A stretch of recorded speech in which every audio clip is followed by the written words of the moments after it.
Stocking Filler by William Patterson. Lights up. A man lies unconscious on the floor. Beside him lies a large candlestick. In the middle of the stage, there is a tall plinth with a chip and pin card device resting on it. The man slowly comes round, sits up slightly, rubs his head, and looks ruefully at the candlestick. He slowly picks himself up off the floor, then bends down and picks up the candlestick. He looks at it for a few moments, then, candlestick in hand, wanders over to the wings, disappears for a few minutes, then reappears. He thinks for a few moments more, then goes and places the candlestick on the plinth next to the card reader. He adjusts its position on the stand, then, standing up straight and putting his hands behind his back, faces outwards and stares impassively into the middle distance. Lights down, lights up. The man stands in the same position as before. Hold. A second man wanders in from the wings. He looks about him a little confusedly. The first man doesn't move a muscle.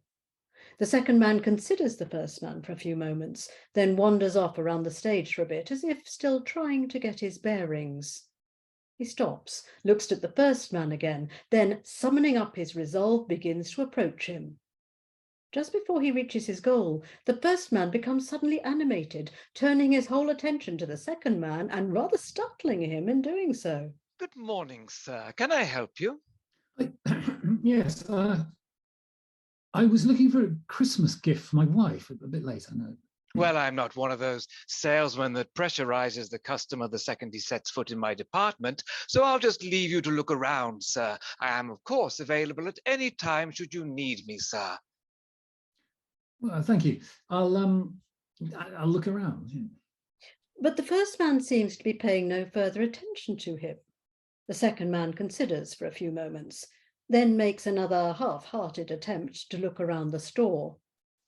As it seems to consist in total of one candlestick on the plinth, his attention is soon by default concentrated on this one item.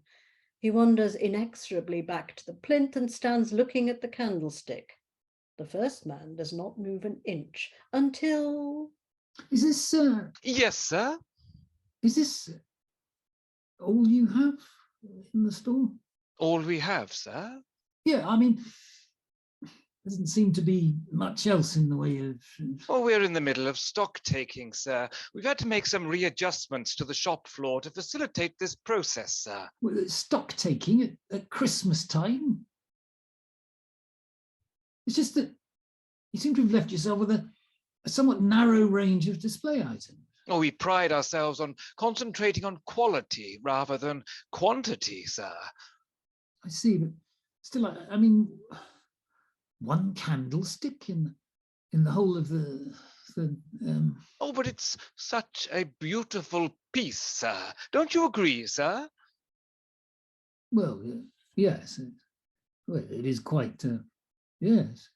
I can see you've fallen in love with this piece, sir, and your Christmas won't be complete until you've made it your own, or rather your wife's. I've been a salesman many years, sir, and my instincts never fail me. I am never wrong. How will you be paying, sir? Cash or credit card?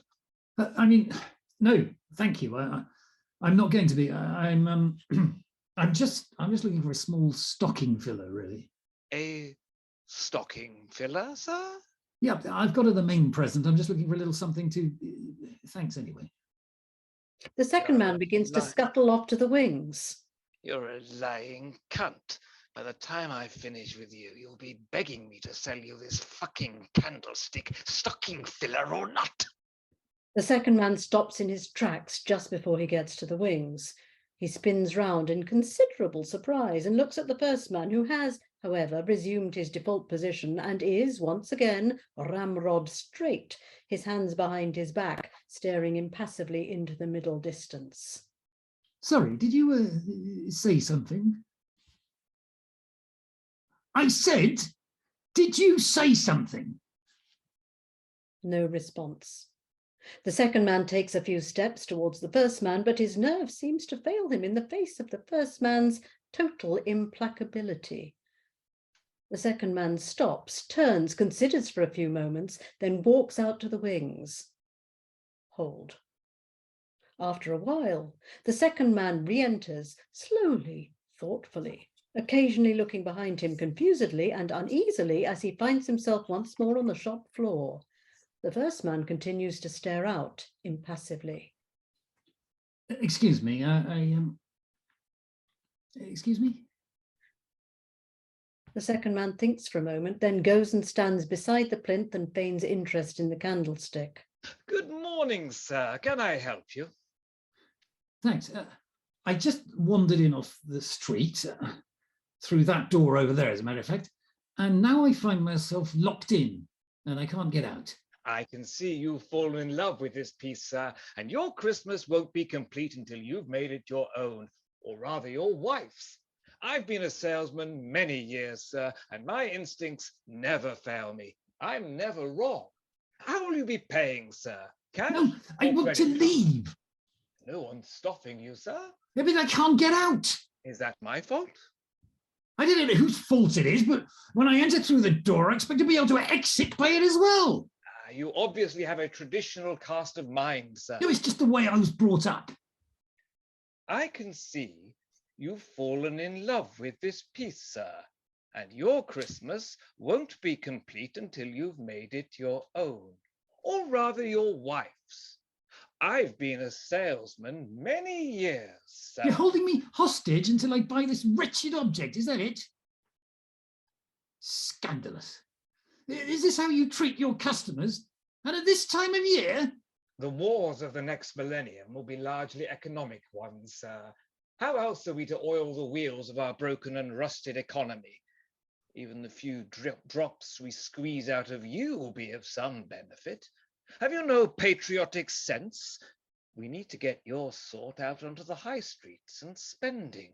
We can't have snivelling little runts like you sitting on their miserable little savings at 1.5% interest a year. I'm with the Halifax, I get 4%. Will you be paying by cash or credit card, sir? I'm not paying anything, I tell you. As you wish, sir. I'm sure we'll get along together here fine, sir, eventually. The first few Christmases will be the worst. Second man rushes out through the wings again, but again is inevitably forced back onto the stage. Will you be paying by cash or credit card, sir? Cash, please. We don't take cash, sir. Take it, then let me get out of here. It's no good, sir. I only offered the cash alternative for form's sake, sir. So few people use it these days, I felt I could get away with it. If you want to leave here, sir... Yes? The electrics in this place are rather strangely, you might even say eccentrically arranged, sir. The door, you see, sir, the door you came through, the locking device, you see, sir, is connected to the chip and pin device, sir. And only when a transaction goes through, you see, sir, only then will the door open, sir, for a limited amount of time, sir, a very limited amount of time. Enough to get home for Christmas, of course, but... Are you having me on? Having you on, sir? No, sir, I am not having you on. That is the way this building is wired, sir. I know, sir. I've been here long enough to...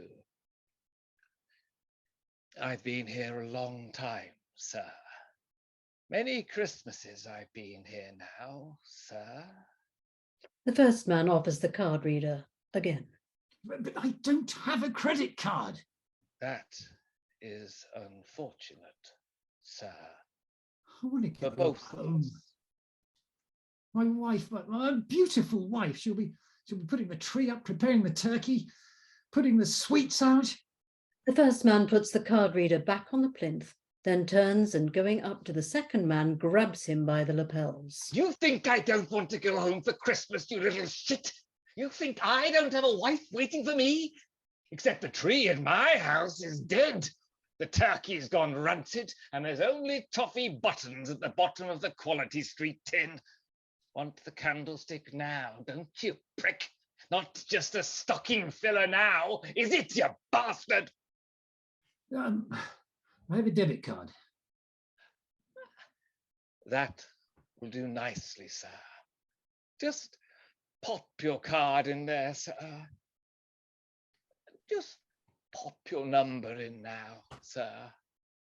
Ah, that's gone through fine, sir. The second man looks into the wings and his face lights up with joy. The first man replaces the card reader and gives the second man his card back. The second man looks impatiently into the wings. Would you like me to gift wrap it for you, sir? But the second man isn't listening. He begins to make his escape to the wings. The first man, however, has him in his sights. He grabs the candlestick, raises it in the air, and rushes upon the second man from behind. But you've forgotten your wife's present, sir. Just before the second man reaches the wings, the first man brings the candlestick down hard on the second man's head. Happy fucking Christmas. The second man staggers backwards, clutching his head, and collapses on the floor. The first man lets the candlestick fall and rushes out through the wings. The candlestick comes to rest beside the prostrate form of the second man. Lights down, lights up. The second man slowly comes round, sits up slightly, rubs his head and looks ruefully at the candlestick. He slowly picks himself up off the floor, then bends down and picks up the candlestick.